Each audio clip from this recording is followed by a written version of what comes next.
doğuşu dedemiz Balkanları kaplamış, düşmanları yesemiş, burada devlet kurmuş. Yeniden var adetler, Federasyon Kasım var, canavar bize bakar, dedemizden kalmış bunlar.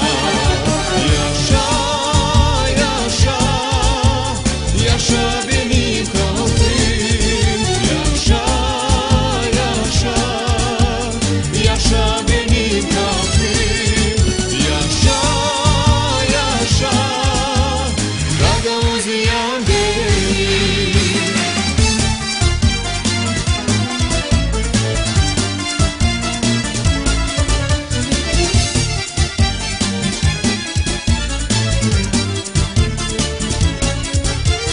Gagauzian benim, benim Oğuz milletim, yok etmez seni kimse, kanımızla birleştik.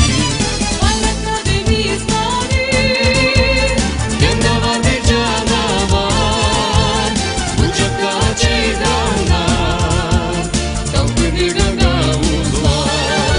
Yaşa, yaşa, yaşa benim kalbim, yaşa, yaşa, yaşa benim kalbim, yaşa, yaşa, Gagauzian benim.